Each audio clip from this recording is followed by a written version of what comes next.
जब Tesla company डूबने वाली थी और स्पेसएक्स के शुरू के 3 रॉकेट लॉन्च पूरी तरह से हवा में ही बर्बाद हो गए। हमारी असली दुनिया के असली आयरन मैन और दुनिया के सबसे क्रांतिकारी आदमी माने जाने वाले एलोन मस्क ऐसे ही इतनी ऊंचाइयों पर नहीं पहुंचे। SpaceX, Tesla, the boring company, solar city, hyperloop ऐसी बड़ी बड़ी कंपनियों के मालिक एलोन अपने दिमाग के दम पर और अपनी रिस्क टेकिंग कैपेबिलिटीज के दम पर उस मुकाम को हासिल किया है और दुनिया के सबसे अमीर लोगों की सूची में वो टॉप 3 में आते हैं।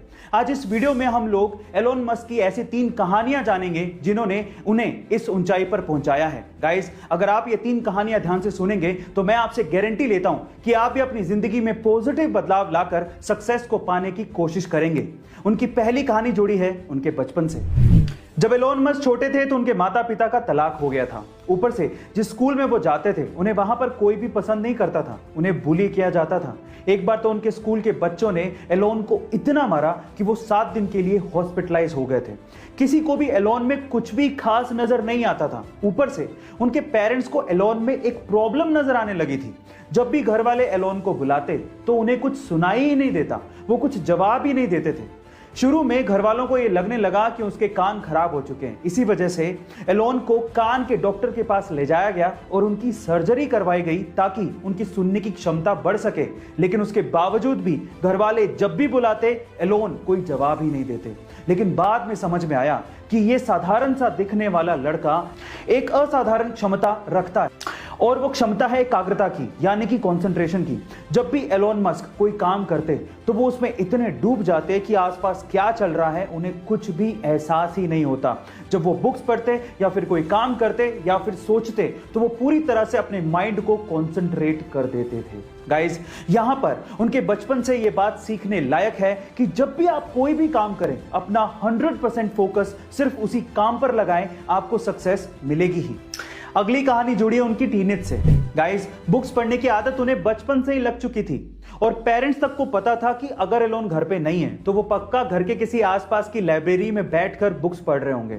उन्हें बुक्स पढ़ने की आदत इतनी ज्यादा थी कि लाइब्रेरी की बुक्स वो खत्म कर चुके थे और जब कुछ नहीं बचा तो उसके बाद उन्होंने एनसाइक्लोपीडिया तक चाट डाली थी।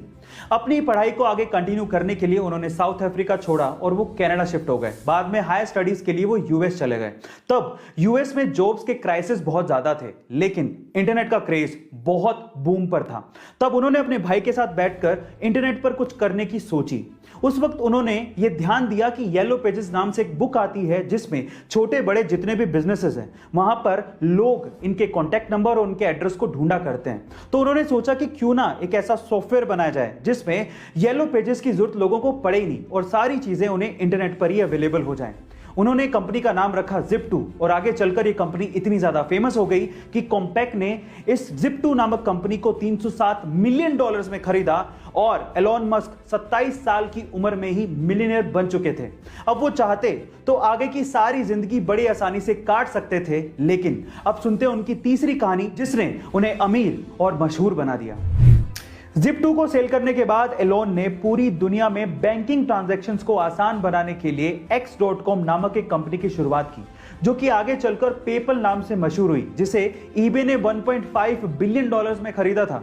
अब एलोन मस्क के पास पैसा बहुत था और अब बारी थी दुनिया को बदलने की। इसीलिए एलोन मस्क ने अपने पैसों को ऐसी कंपनीज में इन्वेस्ट किया जो कि फ्यूचरिस्टिक आइडिया थे, लेकिन लोगों को ये आइडियाज बेकार लगते थे।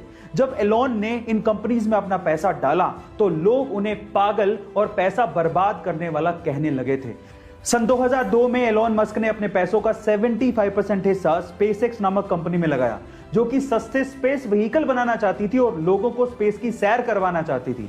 और सन 2004 में बाकी बचा हुआ पैसा टेस्ला कंपनी में लगाया, जो कि इलेक्ट्रिक व्हीकल बनाना चाहती थी। लेकिन कुछ भी आसानी से नहीं मिलता। एक वक्त ऐसा आया जब टेस्ला कंपनी डूबने वाली थी और स्पेसएक्स के शुरू के 3 रॉकेट लॉन्च पूरी तरह से हवा में ही बर्बाद हो गए थे। अब एलोन के पास सिर्फ इतना ही पैसा बचा था जिससे या तो वो टेस्ला कंपनी को बचा पाते या फिर स्पेसएक्स के चौथे रॉकेट लॉन्च में खर्च कर पाते।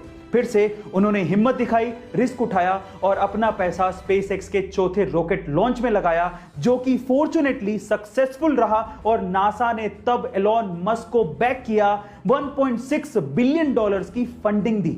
उसके बाद से स्पेसएक्स ने कभी पीछे मुड़ के नहीं देखा और आज स्पेसएक्स दुनिया की टॉप 6 स्पेस एजेंसीज में शुमार है और टेस्ला ने तो एलॉन मस्क को दुनिया का सबसे अमीर आदमी बना दिया है।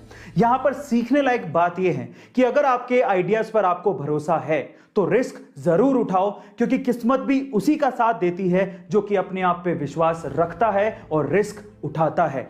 याद रखो, गिरते हैं सिपे सलार जंगे मैदानों में, वो क्या गिरेगा जो अपने घुटनों पर चले।